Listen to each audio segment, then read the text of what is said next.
Good morning and thank you very much for joining us. I am Yori Folarin. So the first thing I should be saying is happy Eid-El-Kabir to our Muslim brothers and sisters, and indeed for that matter to all Nigerians. My guest this morning is Comrade Adeola Shueton, who's National Coordinator, Democracy Vanguard. Happy Eid-El-Kabir. Indeed. That's it, Barakah de Salah.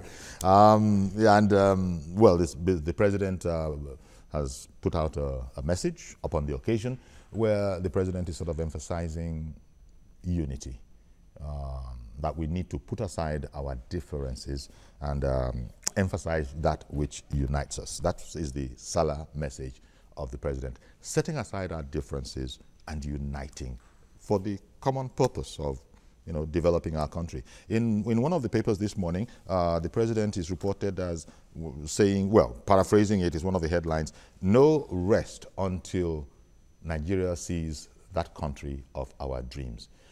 How tall an order do you think it is, this matter of unity? Because we're so very different in so many different ways. Yet, there's the whole idea about there is strength in our diversity. Is that, do you think we can make that work? Well, I think, Barakah de Salah again to our Muslim faithful. I think it's the season that we should expect such messages from our leaders across board. But do they walk the talk? And that is the question. But before I come into that, I feel that unity is good. We should preach it, we should say it, we should act it. But forgetting our differences, to me, is not the way to go. We should appreciate and understand our differences so that can push the practical terms for unity. You say forget our differences, and that is just sweeping issues under the carpet. And how do I mean? We know rainbow, you have colors there. It still, at the end of the day, comes together to be rainbow. The same thing applies. We have different kinds of people, ethnic, religion, ideology. So the essence of understanding our differences is very germane. However, I feel that unity really has been with the Nigerian people, especially those that are not in the ruling class, the oppressed, and of course the masses. And this was shown clearly on June 12th when MK Abiola defeated an Hausa man in Kano. And he won in all the zones of the federation. So it shows the masses are united. They want good governance, they want light, they want good education for their children, they want job. Affordable food. They want affordable food. So these are those things that will unite everybody. Because I was going to ask the question, maybe we should even query, what are those things that unite us? Because Nigerians, what is it now? Nigerians just unite on certain aspects of our lives. At that time, you meet a Nigerian anywhere in the world, and he is my brother. You're happy to have a Nigerian. I think the major threat to unity and progress of Nigerians are the ruling class. Okay. That is, forget whatever platitude they say, but they don't actually practice it. No, in fact, they have a conscious program to divide the people. Because you see, Nigerians, why we need to be united? You don't have light here, I don't have light when here. When you say conscious, I thought you were going to say unconscious. Conscious. Which means doing it deliberately. Exactly. Because, let's take for instance now, June 12th, people were united. Okay. Yes. Who annulled the leadership, the ruling class. And why did we unite on June 12th? Because people looked at what was at stake. Exactly. And everybody, irrespective of his tribe, color religion, or creed, believed that there was capability. Fair way to poverty. That was the thing. And it didn't matter whether it was a Muslim or a Christian or a Southerner or a Northerner. It was even a Muslim ticket. Indeed it was. I think you get it. So, for the first time, that tells you that if we have leadership, whether Abiola was going to do that or not, whatever he promised is another issue entirely. But people were captivated and interested in farewell to poverty. So in that way, poverty unites us as the masses, and also any challenge or any program that is going to bail us of poverty is definitely going to unite us more. Indeed. But leadership, because of political interest and economic interest in most cases, they start bringing up that man is not Hausa, that one is not Yoruba, that one is not Igbo man, and what have you. But when you go out, I always tell people, Nigerians are united because of their economic circumstances. When you go out and get fuel, you never ask who owns this petrol station. Of course not. You don't even bother about the girl that is selling for you or the boy. When you go to the maternity, your wife goes to the maternity and it's on labor. You don't look at the tribal mark or the nurses. When you need a specialist doctor, you don't care whether he's Muslim or Christian or Yoruba or Kanuri. All you want is just to get out. You just want that ability. Even in the university, I'm not sure I know any of my lecturers' tribe, except maybe if it's the name. If the name tells it. But in terms of giving you lectures, you don't want to bother. But now in Nigeria, leadership, because they know unity of the oppressed is a threat to the interest of the ruling class. If you are united, it's a big threat. And what's going to happen now is to see how to divide people according to their lower consciousness. Those who they can be captured using religious sentiment, they will capture them. Those they can capture on the basis of ethnicism, tribalism, ethnicity. Base instinct. Exact base instinct. And they know this thing.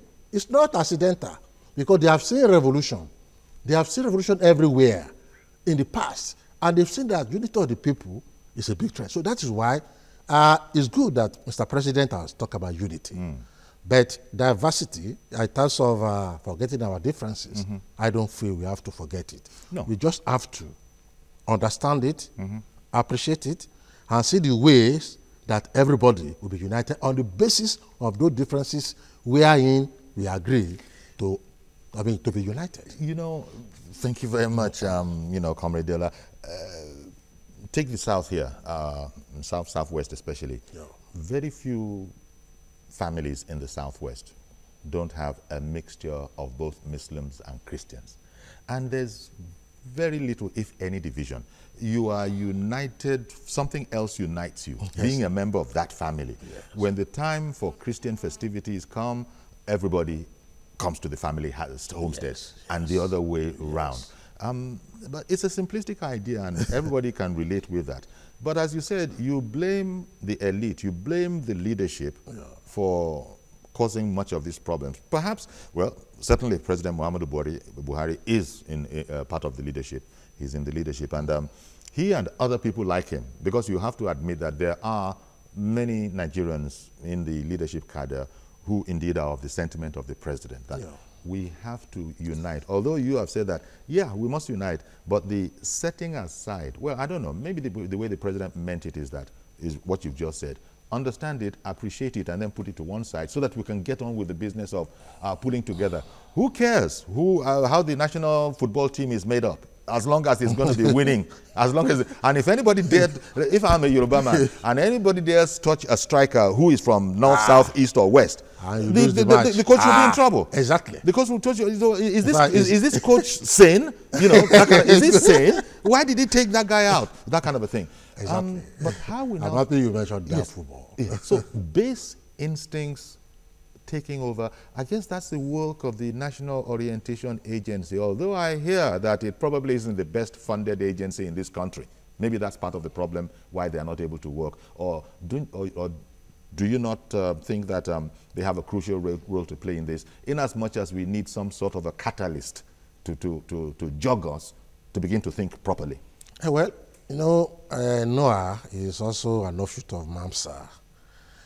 And yes, organizations like that are meaningful if the orientation, even if Noah itself is giving the orientation, to appreciate. Because if organization like that is created on the basis of the instinct of leadership, that whether people are hungry, whether people are not comfortable, just tell them that they must believe in the country, tell them they must support the government. No, you can't. So it takes a bit more than that. Yes, you have than mouthing platitudes. Exactly. You have to study what is the psychology, political philosophy, and of course, economic implications of whatever you are doing. Because if you look at MAMSA at that time, although some of us from day one, we had scornful opinion about MAMSA.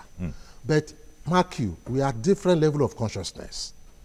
Okay, yes. That's important. Yes, it's important because if I say, in fact, when MAMSA started, Fela did a concert where he said, MAMSA no be answer. The people, hey, my Fela, some of us supported him based on our ideological understanding that the problem of poverty, problem of no light, problem of insecurity is beyond MAMSA or Noah. Because what needs to be done, really, during Babangida's time, which invariably, that regime messed up MAMSA. You know, he got one of the best intellectuals, Jerry Ghana, to come and head MAMSA. Yes, but what happened at the end of the day? Coming back to ruling class, destroying whatever they intended to build, because there was no sincerity. I've attended Noah program. But when I speak, at times I look strange because I will not speak in their own language. I want to speak in the language of a street man, of an average person. Okay. Yes, so in that wise, it doesn't the highfalutin intellectualism, that might not necessarily communicate outside of lecture theaters. Exactly, because I'll tell you, well, look, let's talk of minimum wage. Everybody can relate to that. How do you want somebody to be happy with a country that its minimum wage cannot last him 4 days? And how do you want him not to be corrupt, seductively corrupt? If he's going to feed the family, he's going to feed the children, he's going to send them to school, and hate speech will start from the family. So when people talk of hate speech, it's not about a basic governor or president. I will support a speech bill, provided it's going to resolve the tension in the homes. It's going to resolve the tension in the market. Those are the areas where hate speeches, in fact, are more pronounced. Go to the market now, even on Ibadan there. Say, Wagbe, come and steal it. How much is this? I will tell you about it. If you can't, you should have come midnight. They will tell you. The key will be there when you come back at night. So in that wise, we have to be very practical. How many percentage, what percentage of Nigerians are below poverty line? How do you help them out? So these are the things that need to be taken into consideration. Exactly. You seem to be saying that, it's okay for the leadership to be admonishing us to cast aside our differences and focus on unity, but it really comes down to good governance. If you get on with it, seems to be the idea I'm getting from you. If you get on with the job and then make everybody minimally comfortable at the base level and then begin to improve on that so that we become a better society, then the leaders, the followers, so to speak, the base of the pyramid, will understand that, we're not doing badly. We all have a home. That home is Nigeria. You hear Nigeria belongs to all of us. But beyond the jingle, the way some people feel and what some people see, they perhaps, could get the impression that, well, beyond the platitudes, actually it's clear that Nigeria belongs to some and they don't think I'm part of this family. I think they're very right to have thought that way. In fact, Mr. President just gave stamp to that of recent when he mentioned that he and Ojukwu discussed that the unity of Nigeria is non-negotiable. Then you ask. That we want to be one. And so you ask, how can two people just sit down somewhere and Mr. President is now telling us that has been discussed? Yeah, but I crack a joke. I wonder if you're still cracking a joke. I wonder if Mr. President wasn't just sharing a conversation that he and Dim Ojukwu had, and it's now being taken as the foundation and policy of the president's attitude. I wonder if the president wasn't just saying that, just by the way, Ojukwu feels this way, and I do too. Such things are better reserved for press interviews, not presidential broadcasts. Come out as addresses, such as it was the first address of the president on his return. It's the highest. In fact, when I was in media, we call it grade A broadcast. That's right. In that wise, is something everybody is looking for. I crack a joke later on my wall. I said, if Mr. President met Ojukwu, happily did not meet Awolowo. So Southwest is free to discuss restructuring. Another zone so, and you can also see when Babangida announced June 12 election, he just announced it. And before you know what was happening, the big people, quote and unquote, the kings, except very few ones, were united with him. They did not even come back to us and say, look, we have seen your protest on the street. Every protest that united all of us before the division set in by the by the ruling class. Yet they did not. So if all of us own Nigeria, then what that means is that you must obey majority opinion. But they will not. Yeah, and not just that. Corruption has also factored itself into this whole matter. Maybe that's one of the reasons why President Muhammadu Buhari has corruption right up there as one of the major planks, because that has given room to all sorts of things. Apart from nepotism, a very, very unfair society. Absolutely no support for the, shall we say, you understand what I mean by when I say the motherless and the fatherless in this country, where mother and father is political patronage. And if you don't have any connection, then sorry, you're on your own. Social welfare, I guess, is what I'm talking about. That has not been, if they've paid our attention to it, we've not got as much out of social welfare as we probably need to get to give everybody a sense of belonging. How many people can put a roof over their own head, build their own roof, put a roof over their own head, build their own roof? No matter how modest it is, it still costs an arm and a leg. In other societies, you don't need to have the bulk of what it will require to do that.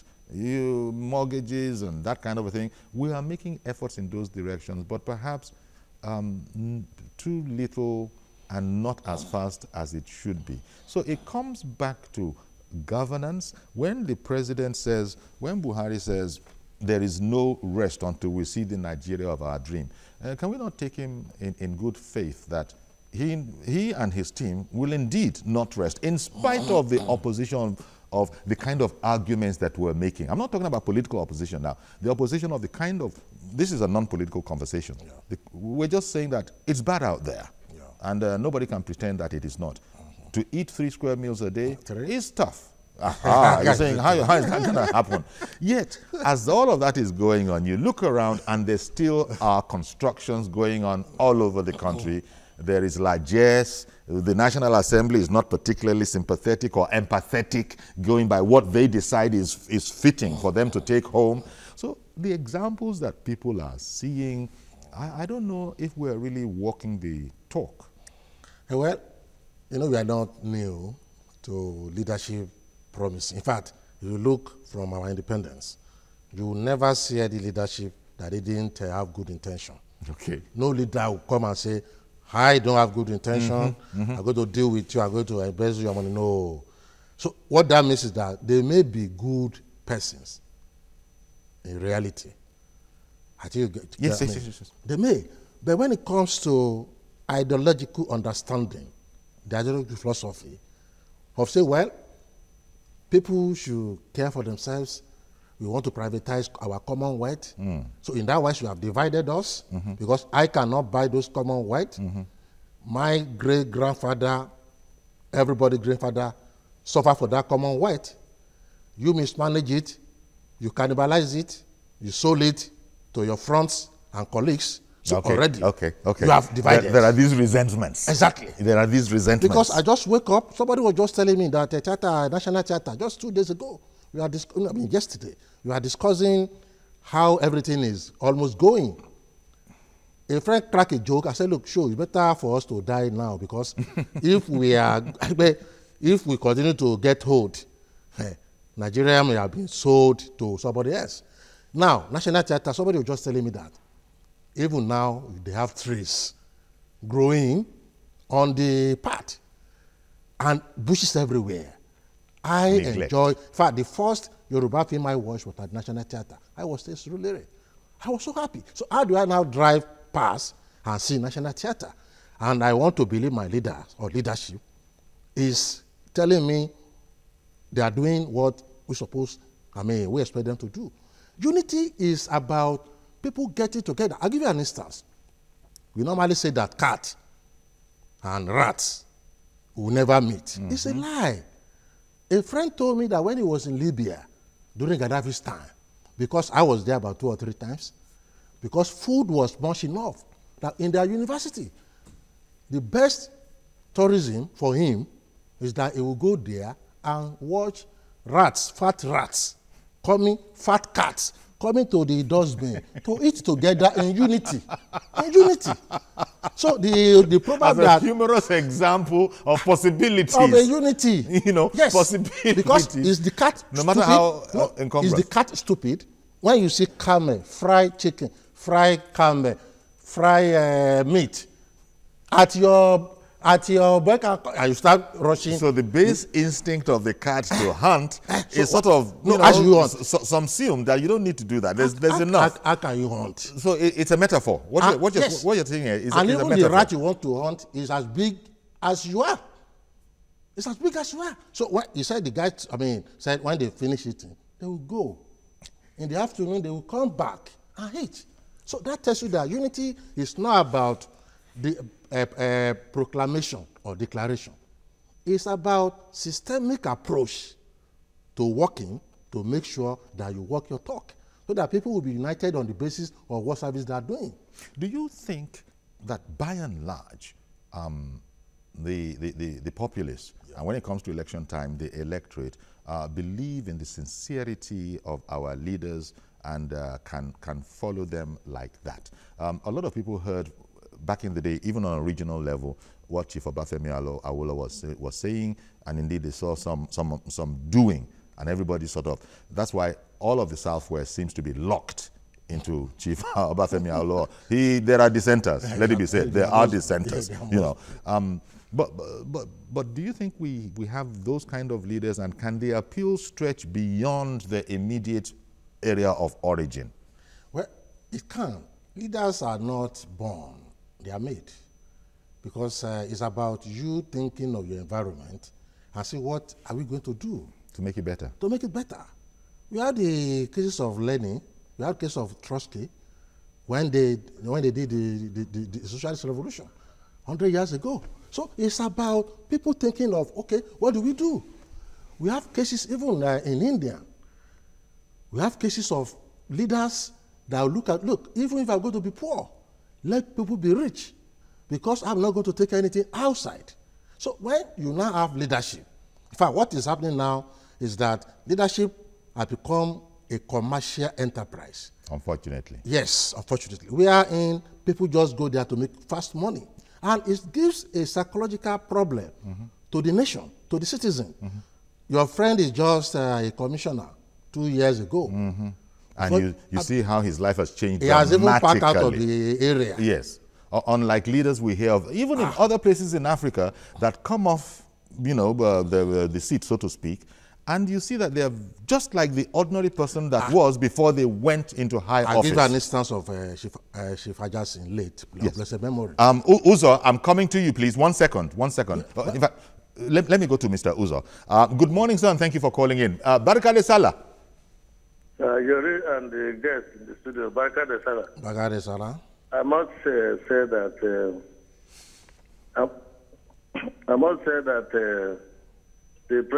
the president does not walk his talk.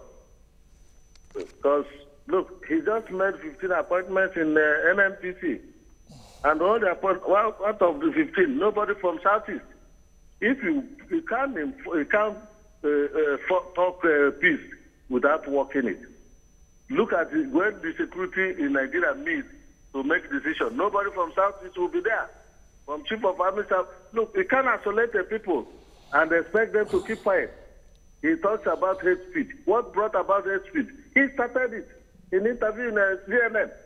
Look, I will tell you that we're going to live with this crisis and it will excavate because we're teaching our children on what has happened. Nigerian nation must accept that Igbo civilians were killed in 1966 July for offense they did not commit.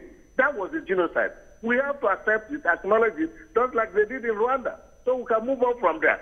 The government thinking that they can intimidate us and sweep those things under the carpet, it's not going to happen. We have to accept that during the war, that civilian women and children were blockaded from Red Cross, and over 5 million people died of kwashiorkor. He lives with us. He grieves our heart. And the government cannot sweep it under the carpet. We teach our children. All right. Well, thank you very much, Uzo. And this, for instance, is one perspective of the whole issue. Even though we have ideas like federal character and that kind of a thing, which is really, you know, we're trying to cobble this ideal into some sort of shape by intervening, not leaving nature to take its course. But how would you respond to Uzo's observation? I think it's deeper, really. And if you're talking of unity, we must appreciate those errors. It's talking of an event that happened, and we cannot sweep it on the carpet. You can't wish it away. Just like June 12, which is even lighter. You annulled the election. The election, the INEC or SEC or whatever they call themselves, that the results are there. So ordinarily, MK has even died, ordinarily for the nation to get the burden out of his head, just announce it and say, look, we are sorry, this election was annulled. MKO is or was a president of Nigeria posthumously. If a leadership cannot do that for 17 years, and now you expect them to do that for civil war, which is even more bitter, then it shows leadership. Okay, 1 second, please. Albert, Barka de Sala. Hello. Thank you for calling in, Albert. Yeah. I'm still waiting. We're waiting for you now. Go ahead, please. I think I managed to lose you while we were at it. But see if you can call in again, Albert. Thank you very much for calling in. I was on the Shiva Jackson before the... Yes. Honestly, I live a Spartan lifestyle.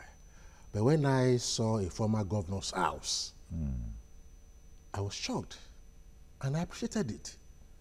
Knowing what you know about the typical Nigerian ex-leader. In fact, when we were going from Ibadan to pay solidarity visit to the old man when he was still alive, after he has been harassed by a military whatever.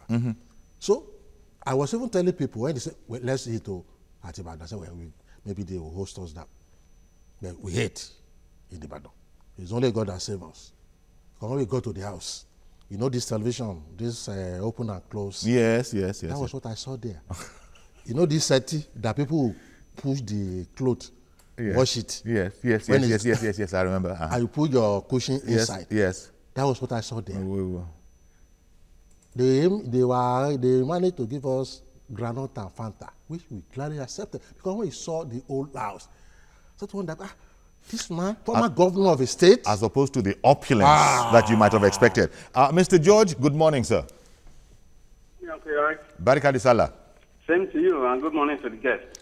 Good morning. Uncle, your guest made a statement somehow contesting the advice given by the president that we should put aside our differences.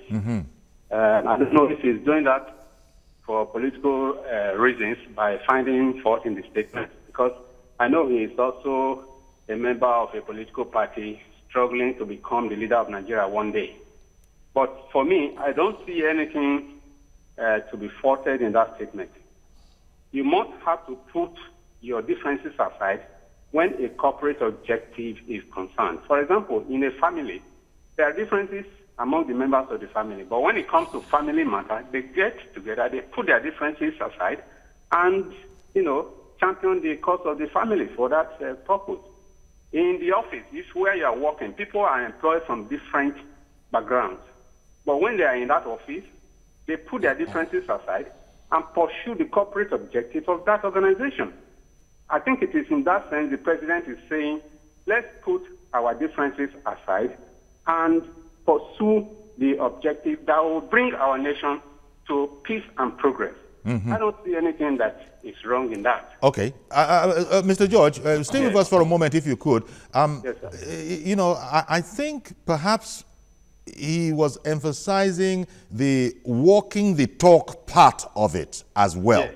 And that seems to be where there are problems. When you when you made the examples, for instance, in an office, corporate environment, people should put aside their individual differences. Where they should, but do they? Yes. Secretly. It is good to emphasize that. I don't have any problem with that. But he himself made a statement in the course of the discussion that every person in government wants to do what he can do. And that is what this president, I believe, is also doing. Okay. You can say he has not done enough. Okay. Or you can say the previous people who had been there did not do enough. But to say that, no one can say he's not doing it. I, for one, I am his ardent supporter because of what I see that he stands for. He stands for the idea. He stands for a clean society. He stands for a society where people do not steal public money. Can the speaker say that the president is not doing anything in that regard? Thank you very much, Mr. George. The ideals that the president stands for, and demonstrably so. Yeah. Not everybody can be like that. You remember the president took a cut along with his vice president? This whole principle of sacrifice seems to be the idea that is missing from a lot of us, including all of the National Assembly, by the way. You must give it to Mr. President. It's credible enough than past leaders. I'm questioning his ideological philosophy, particularly the economy. He's still glued to structural adjustment program. And that is why he's doing much as not reflected.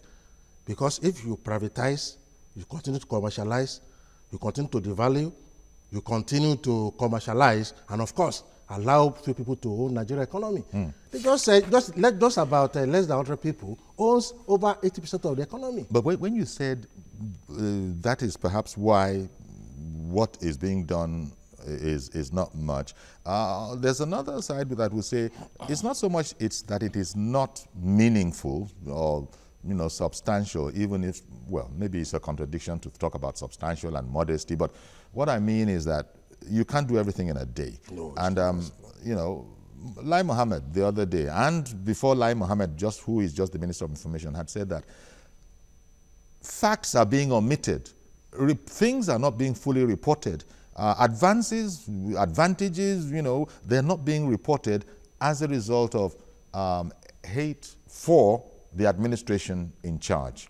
Well, maybe I should respond to the last caller. Yes. He even mentioned that even in the family, I want to... I beg your pardon. Could you just hold the thought and you will make that response? Let me bring Tony in from Ghana. Good morning, Tony. Good morning, Uncle Yori. Good morning, sir. Temi. Is Temi right? Yeah. Okay. Sorry about that. Yeah, about the President Mohammed Buhari calling for the unity of Nigeria. Yeah. You see, at times, if I see the president talking and I look at it, I see it in the way that, this man at times, we don't know what he is saying. Because look at the president. Well, Tony, excuse me, Tony. Whereas, yes, you can say what you want, but we have to respect the office of the president of the country. So you cannot really say the president doesn't know what he's saying. Okay. You might not agree with it. I'm sorry for that. Okay. I'm sorry for that. Please continue. But a president that supports the independent freedom of Palestine and the Western Sahara in Morocco, but in his backyard, people are calling for the same self-determination. But he's saying that the unity of Nigeria is not negotiable. The unity of Nigeria is sacrosanct. Does that make sense? It doesn't make sense. Why is he supporting Palestine for the first time? Why is he supporting the Western Sahara for their own independence? What is good for the goose, good for the gander?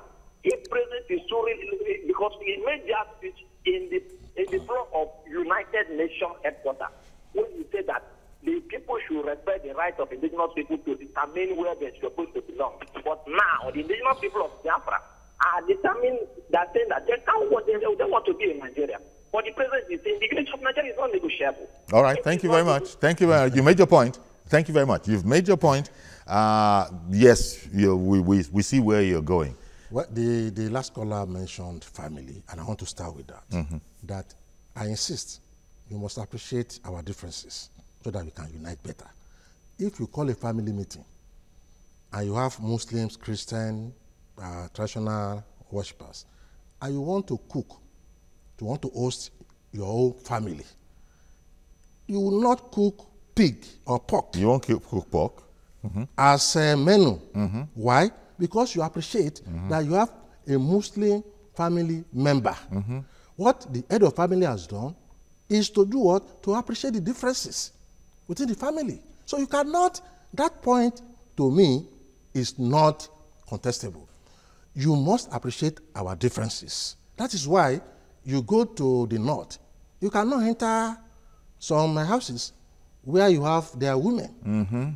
Because the tradition, exactly. the religious tradition exactly. and cultural tradition over exactly. there forbids it. Exactly. So if you now want to appoint a woman from the north who is in Puda, who prefer to be veiled, you must know, you cannot, a president cannot say, no, I don't want to unveil. So he has appreciated that this is the difference. But essentially, the major difference really is the economic difference. People are poor, you are rich. And you say, forget the differences. You cannot. You must appreciate that some people are poor. How do we make them better? Whatever the division is or like ideological leaning, the economy, that is poverty, is at the base of everything. It's the unity of the poor. Even people saying they want self-determination, it probably is based on an idea that they think they can do better than they are getting if you at want the moment. Self-determination, which to me is a legitimate right. But you'll be defending yourself if you think that you are still going to run your republic on the basis of capitalism, on the basis of your leaders controlling the means of economy. Yeah. In fact, you are going to be worse than Nigeria. Okay. Otumba calling in from Abuja. Good morning. Good morning, Uncle Yori. Good morning, sir. Thank you for this wonderful job you are doing on TCC International. You see, the truth of the matter is that this hate speech is coming from a particular direction of the country. And the truth of the matter is that you cannot eat your cake and have it. People cannot see the wonderful job this administration is doing because they hate the administration with passion from the onset.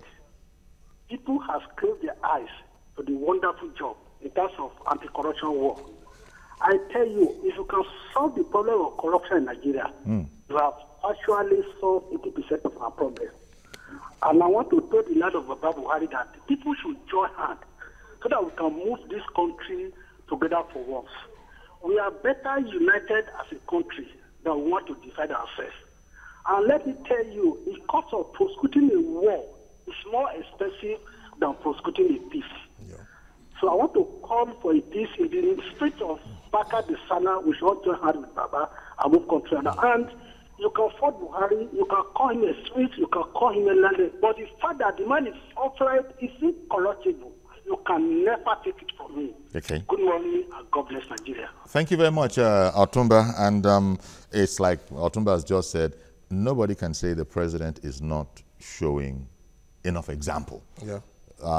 You might still have issues, but you cannot question the sincerity of purpose of the president. Particularly on anti-corruption. As you had that codicil, particularly on anti-corruption.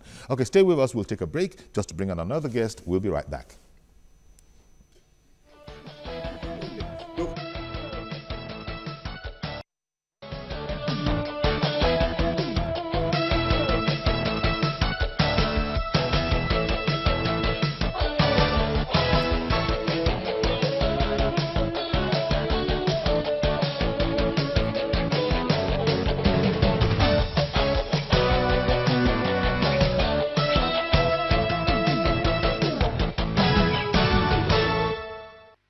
Welcome back, and our guest, Comrade Adeola Shueton, is being joined by Dr. Dokun Adedeji, who is a public affairs analyst. Good morning, Dokun, and Barika de Salah. Barika de Salah. Indeed, thank you very much. So here we are, we're talking about the need to de-emphasize that which divides us and really concentrate on that which unifies us. That's the crux of the President Salah message. And well, we're throwing that around. We've sort of spoken about how largely we have been in the unfortunate situation as Nigerians of not having leaders who walk the talk. They just talk the talk and don't walk the walk, which is not the same as you can say for President Muhammadu Buhari. Your comments, please, on this whole idea. You see, absolutely. You know, the one thing that usually pains me when it comes to discussing Nigeria, we're nitty-picky about things. Okay. We just speak little things that plays to our narrative. There is no nation in the world that does not have its own division. There is not that nation. Even I think in Somalia that is totally homogeneous. They are still struggling to be a nation. They're almost a failed nation. So the thing we must always understand is America in all its glory has its own division. Of course. But the thing that people do is play less to the weakness and let's play to the things that bind us together, which are more than the things that divide us. But because people are, should I say, they're just cynical, and the people are always playing politics with everything. But to be fair, when this cynicism that you're talking about, perhaps people will say, deservedly so. There was a time when I believed, there was a time when I trusted, I was betrayed. But you see, we can't stop trusting. Okay. We can't stop hoping. That is the essence of the human person. Okay. There was a time, there's always a time, you see, there's a saying that I saw, it said, we always wish for a better time to come. For as long as we live, the better time will come if we keep looking towards it.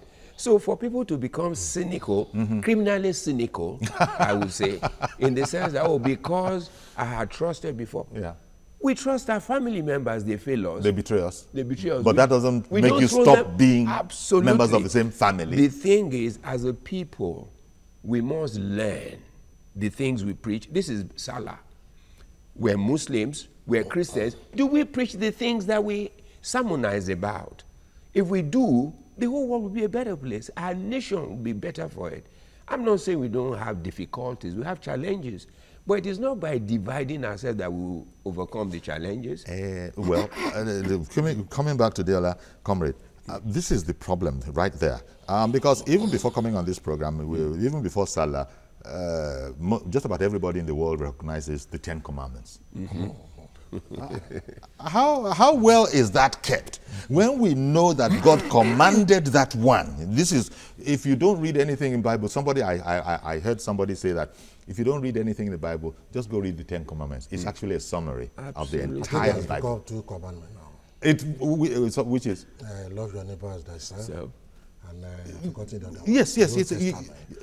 The pastors. Yes. You can reduce it further to 2. The golden rule. To use the nomenclature of Christianity. Yes. I also passed through the cathedral. Yes. So do unto others as you would want them to do unto you. Love your neighbor as thyself. And love thy neighbor, which is now so that doesn't captures it captures the whole essence. Absolutely. Now, if everybody were thinking along those lines, look.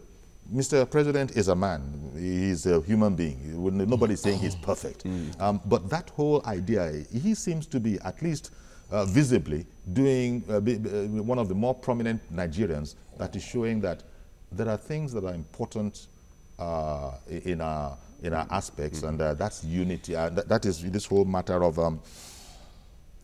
unity as opposed to division. And Mr. President is trying it. Why we don't want to tag along? But Matthew, I want to say that the cynicism is seductive cynicism. And what that means is that Nigerians, take for instance the ballot, our election. In those days, people had faith in the ballot. Okay. But now that they are not trying to have faith again, it's not by divine intervention, it's by the attitude of the leadership. So, so people will be cynical, but we expect them to be wiser and more alert. But the problem is, this very cynicism you've spoken about, it's in this cynicism that the Buhari administration was elected into power. Exactly. And it pledged that we got to do something about the mess on the ground. Yeah. In fact, you'll recall that they couldn't get going for a long while after they'd come into office, and part of the explanation was that we underestimated this urgent stable people talk about. But Mark, it's the same. I think it's the same excuse that Wasojo gave.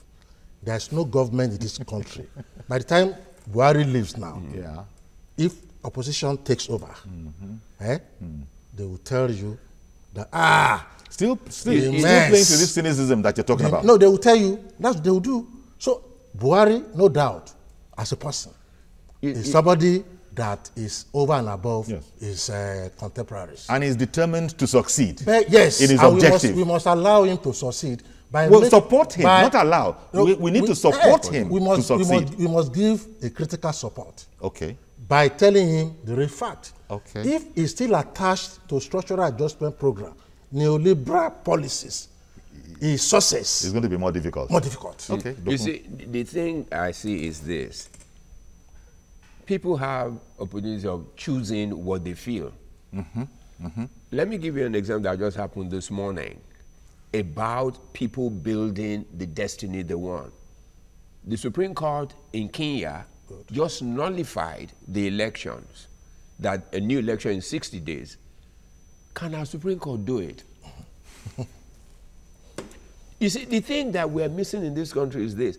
I don't like it when we say leaders. Who are the leaders? In different spheres of lives, we're leaders. How much of leadership do we show in the small things we handle? It is only when we show it individually, it becomes collective and it becomes mammoth. But everybody wants to say, Abuja can't tell you how to drive in Lagos. The president can't tell you how to behave in your office. If we don't begin to do those things and then they coalesce, there is no way he can succeed.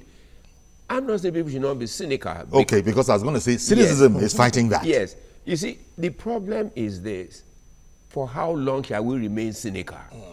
Because the more cynical we get, the more frustrated we get, and we throw up our hands, and then we allow the politicians to do anything they want to do.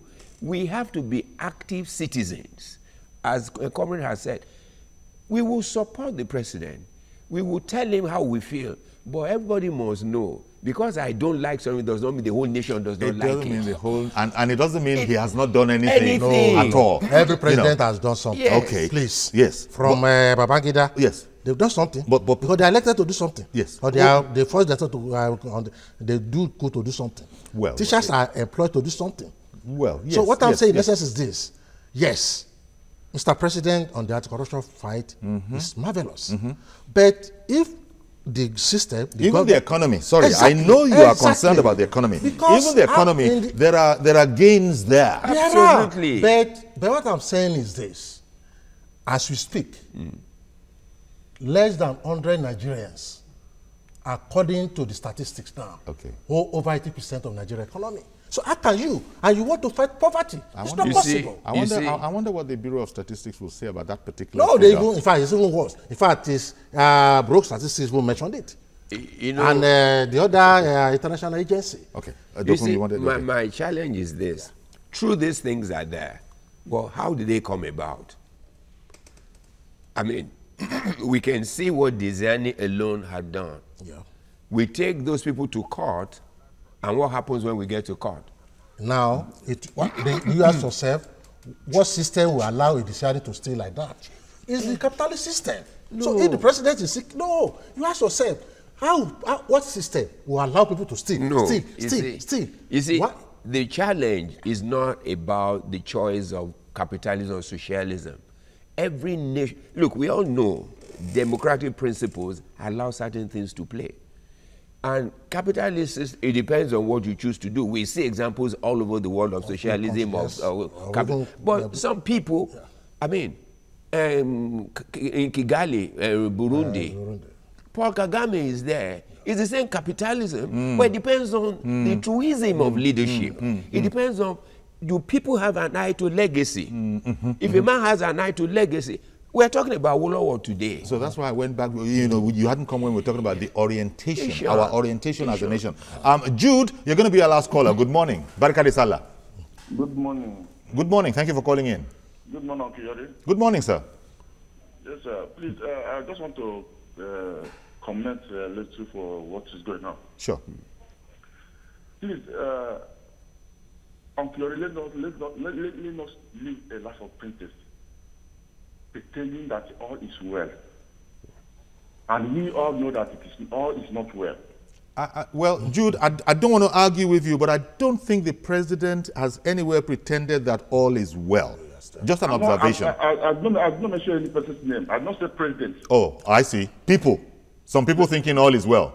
We Nigerians, we all are pretending that all is well. No, nobody. And you and I know that all is not well. My point is that, look, the first person that first submitted money to President Buhari as looted money was OBJ, the former president of Nigeria. He submitted 200 million naira to Muhammad Buhari. That was the money he stole. Where did you get that information? Well, Jude. We read it and we saw it in Jude, this fact you are putting in here, I'm entirely at sea about it, you know. All right. Now, you see, another thing. Listen. Okay, in the interest of freedom of speech, let's listen, but please try and be as accurate as you can be. All right. Listen. Another thing is that you and I pretend that Nigeria is one nation. And you actually know that Nigeria is not one nation. It will never happen. The great kingdom of Ariwa, the great kingdom of Yoruba, which is Oduduwa, the great kingdom of Igbos, can never make one nation. It's not possible. The spirit of division is in Nigeria already. Nigeria can never. Okay. Thank you very much for calling in, Jude. What you're mentioning there is our tribal groupings. Yes. And that again, if we were to go that route, you know, Jude, it would be a mess. There are over 300 of them. Yes, I was a bit concerned about the very, very contentious thing that you said about former president submitting loot that he had stolen. I don't know. I don't know what to say. But you see, these are the issues we have as a nation. Inaccuracies, deliberate ignorance, and lack of rigor in checking things. Look, the thing is, America is constituted of 50 states. Puerto Rico wants to join. They're different people. They're different cultures. But you see, the thing is, what binds us most shall be the things that concern us, not the little things that divide us. It's not about Igbo or Yoruba. There are good Yorubas, there are good Hausas, there are good Igbos. Let us come And for together. that matter, there are bad Igbo, Yoruba, Hausa people. But thankfully, there are much more good than bad. And I think that is what we need to be. Yes. We've overrun, because it's an important conversation, even though that is no excuse for breaching one of the cardinal rules of broadcasting. So I'm very, very sorry about that. I have just enough time to say thank you very much, Comrade Adeola Shueton and Dr. Dokun Adedeji. My pleasure. You didn't spend all the time with us, but we did enjoy that which way. Thank you very much. Thank you very much, gentlemen. Barka de Salah. Barka de Salah. Indeed. So that's our program for today.